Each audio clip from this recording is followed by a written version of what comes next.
turned 41, and everybody said, oh, 40, that's the new 30. You should be so excited. And yeah, not so much.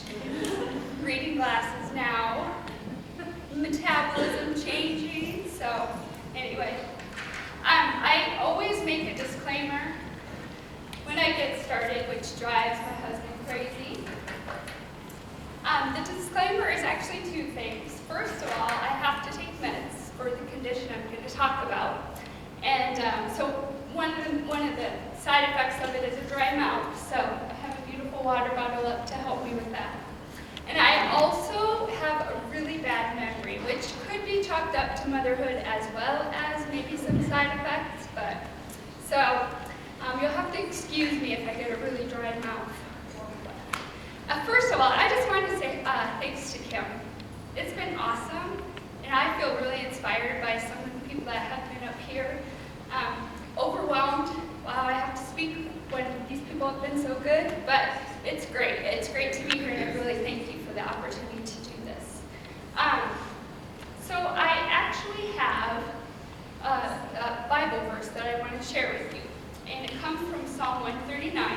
And it's actually one of my favorite verses because it talks about how we are all individuals. We are fearfully and wonderfully made. And that is something I want to pass on to you. And it's awesome that Melissa brought that up. Because, you know, we're not, I think as Christians especially, it's easy to say, oh, so-and-so's like that. I need to be more like them. Or they have stronger faith than I do. I need to be more like that. That's not how God made us. He didn't even make snowflakes the same. Right? So how much more should we appreciate that we are special because we are who God meant for us to be? And the biggest thing is to realize that and grasp onto that and become all that God has for you. So my Bible verse, Psalm 139, 13 through 16. For you created my inmost being. You knit me together in my mother's womb. I praise you because I am fearfully and wonderfully made. Your works are wonderful. I know that full well. My frame was not hidden from you when I was made in the secret place, when I was woven together in the depths of the earth. Your eyes saw my unformed body. This is my favorite. All the days ordained for me were written in your book, or one of them came to be. So again, I just want to stress, please, what you can take from this. Sometimes I attend these things and they're so great, but there's just so much information, it's hard to process it. But I encourage you to look for the little nuggets of wisdom that you can take that really means something to you where you are in your life right now. All right. So really what I'm going to do today is just share my story. When I was 31 years old, I was diagnosed bipolar. I always say it was the worst, best thing that ever happened to me. The best thing because I started to get the help I needed. Worst thing because I ended up psychotic in a hospital emergency room. And I'll be sharing a little bit more about that. But first, I did want to explain what a mood disorder is. So I have bipolar, which means I struggle with deep depression as well as mania. And with bipolar, there's no rhyme or reason to it. Like, whenever I was really depressed about something and I would share it with my husband, his dad would ask him, well, what'd you do to her? Why is she so upset? As if there was a cause for it, you know? And I think that the point I want to drive home is sometimes it happens just for no reason. It's just part of being bipolar. It's part of the deal, I like to say. Clinical or deep depression, that can also be a mood disorder that you struggle with. I would say as a bipolar person, I probably struggle more with deep depression than I do with mania. I love mania. It's so much fun. But depression always hits really hard after I've had a particularly good manic day. So I like to stay more even these days. But depression is being sad for sure, but it's something deeper too. And if you've ever had it, you know what I'm talking about. It's not just the blues, like, it's a rainy day, or this went bad at work, or that. It's not that necessarily. What it is just something inside of you that's just not right. And the last one I want to talk about is anxiety. That has been my happy little friend for a long, long time. And part of it stems from me feeling inadequate. Me feeling like like, I just can't do it. And sometimes it hits me for no reason. Sometimes we'll be driving to church, and for some reason my tummy just starts rumbling, and it's like, that is so weird. It's not like I'm gonna go stand up in church and sing in front of everybody. So it can hit me at different times too, and that all just shows me there's something wrong with my brain, with the chemistry of my brain.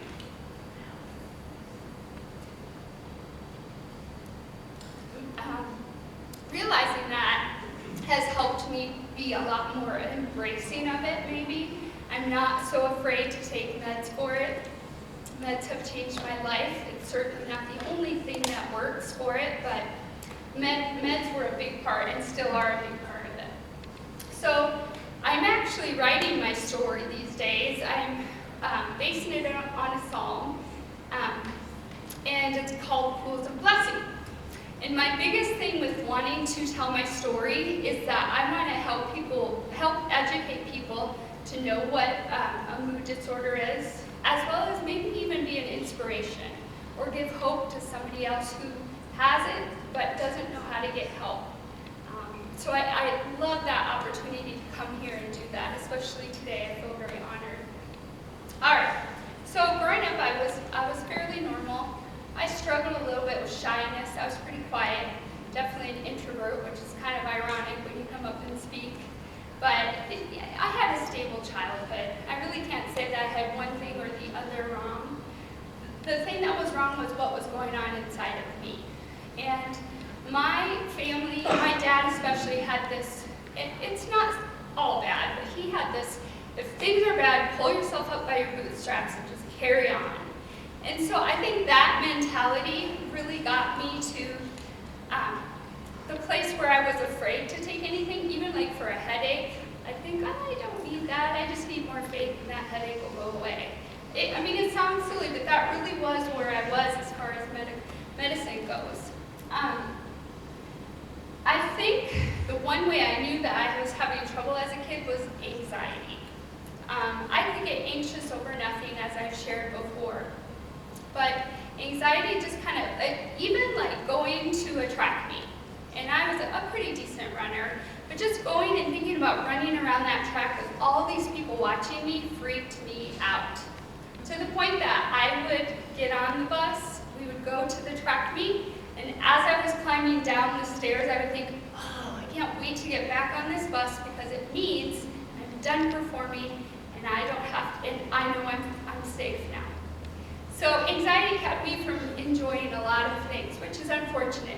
It was something I wish I could have got help for even back then. So a lot of people say that bipolar hits more in young adulthood, and I would say, as a kid, I did know something was wrong. I just didn't know what it was. But it really hit me harder my junior year of college. So what happened is I was struggling with this deep depression, couldn't find my way out of it, praying to God, please, please take this away. I can't deal with this anymore. And just feeling despondent, like He was never going to answer. I just felt very, very lost in that deep depression. So one night I was in my room and I had my Bible open. I will say the one awesome thing about going undiagnosed for so long is I clung to God's word like nothing else. That is what got me through. So I was in my room reading my Bible, just praying, God, please show me something to help me get through this or why I'm going through this. And I came across the book of Revelation, which is always very confusing to me. There are so many things I don't get about that book of the Bible. However, my confirmation verse was Revelation 2:10, which says, be faithful even to the point of death, and I will give you the crown of life. And for some reason, that resonated with me. I just started to believe God has a plan for me, and it's not going to be fun, and I have no idea how long it's going to last, but I got to get through it. And I really believed that was what I clung to. That's what got me to where I could handle things. I was very suicidal. Like I said, I struggled more with depression than the manic side of it. So I didn't do it. I thought about it, and there were days when I was like, just didn't think I could move kind of laying in a circle on the floor, just begging God to get me out of this. And so suicide would cross across my mind, but I would think it would be such a tough road back to do something like that. And so just that faith of knowing God had a plan for my life helped me to get through some of that. So flash forward a few years.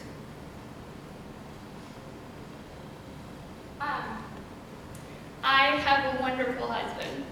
I met him when I was, I think I was 29, and he is a nurse, which came into the picture in a great way. What had happened is I had gotten a tonsillectomy, and recovering from that as an adult is no fun. If you've ever had them out as an adult, don't recommend it. There was a lot of good things that came out of it. 2 for the price of 1. I got rid of my tonsils, and I also got diagnosed bipolar. So there you go. So anyway, I was recovering from my tonsillectomy, and just kind of having trouble sleeping, which was nothing new for me. I had trouble sleeping in different stages of my life, all the way back to high school. So I wasn't sleeping. I was starting to get pretty happy all the time. And it just kept getting higher and higher and higher to the point that I actually went psychotic. And being psychotic is like dreaming, but you're awake. And it's it's very exhilarating. I mean, I will say that. But it's just scary because you feel out of control. And the thing with being psychotic is that your vision of what's going on is nothing like what is really going on. For example, the night that this happened, my husband and I had only been married 9 months, so tough for him too. We'd only been married that long, and we both hadn't been sleeping well because I kept waking him up at night. So the night that it turned and it became the psychosis, I tapped him on the shoulder and I said, "John, if I'm awake, why does it feel like I'm dreaming?" And from then on, it just got worse and worse. I thought we had to go to the hospital to see my friend who had died of cancer a few years back, thinking she'd be there. I wanted to go to church to see Jesus because he had a special message for me. I thought I needed to break the code, which don't ask me what that means, but that was a big deal. I want to break the code. So my thinking was just very disjointed. So my husband got me to the hospital. At first, I sat there just the quietest, best little patient. The nurse took my vitals. Nothing unusual was going on. And my husband says he was scared to death that the nurse was going to say, "She's fine, take me back home," right? So I got up, when I started to get bad, I got up from my chair, and I went over to her and I said, "You're so pretty. Why do you have all that makeup on your face?" And I actually touched her on her face. And I mean, she was like, "Ma'am, you need to sit back down." And I said, I just kept going, "But you're so pretty. I really think God wants you to, you don't have to wear all this makeup." And he just kept going. And when she didn't respond the way I wanted her to respond, I screamed. I threw a fit because it wasn't me. And I probably woke up everybody in the ER, ended up going to the other side of the ER where mental health issues were dealt over there. And that whole night is such a blur. The one thing I do remember is I met Martin Luther, the great Martin Luther who founded the Lutheran Church in 14 something. Anyway, this pastor had come in and I kept calling him Martin Luther because I really thought he was. And so when he started telling me, "But no, that's not who I am," I threw a glass of water at him because he was wrecking my story. It wasn't fitting in what I was thinking in my mind. So from there, I was sent to the crisis center because the policemen came in because they heard all this screaming, and obviously they needed to do something to step in and help out. And I looked at them and I said, "Why are you crying?" Because I thought they were crying. And they said, "Ma'am, we're not crying." And when they insisted that they weren't, I picked up the garbage can and threw it at them. So probably not the best thing I could have done at that point. And I ended up going to a place called the Crisis Center.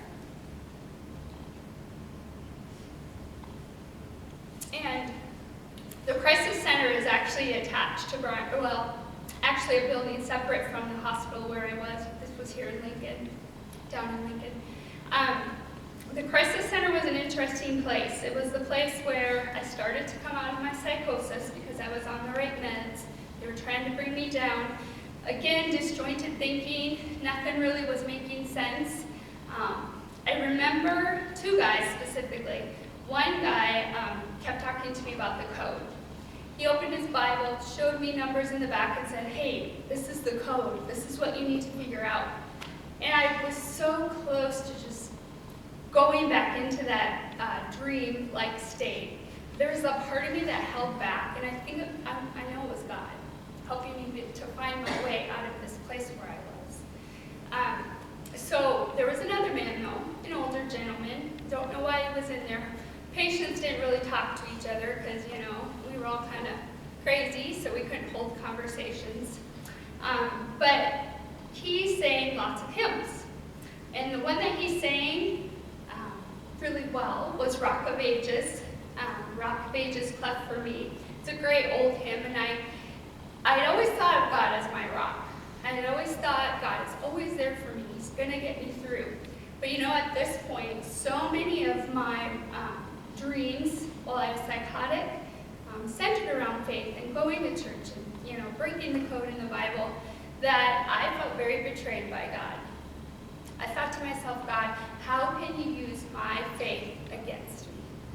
And John and I even talked, my husband and I even talked about, all these people in the Old Testament have had visions before. Why should mine be the crazy one, the one that was wrong? And I felt very betrayed. And it was a really long road to come back from feeling that way about God. Anyway, when I was leaving, and this was the part of me that still wanted to hold on to what I knew to be true, I asked the guy who was in his bed laying down and pretty tired. He said he didn't want to sing, but I insisted he did because I was leaving to go to the hospital. I asked him to sing Rock of Ages for me. And tears just streamed down my face as I walked to the hospital because I chose. We don't like that word a lot in the Lutheran Church sometimes, but I chose to believe that everything God had been for me, he was going to continue to be for me. And I was confused, and I was still mad, and that's okay. But at that moment, I knew I could either cling to him, or I could just let it all go. And I knew the right thing. So, these days, I was in the crisis center. I went to the hospital for a couple weeks. The psychiatrist there saw it immediately. I'm bipolar. They obviously did all the questions. And so I was diagnosed, which was a bad thing, but it's where life started to get so much better. And it's been a rough road, I'm not going to lie to you. Finding the right cocktail of meds, adjusting different doses and making sure you have the right ones that you need with the least side effects, that's never fun, but it's worth fighting for. It's worth fighting for my best life. And that's my goal these days, is to just live my best life that God has given.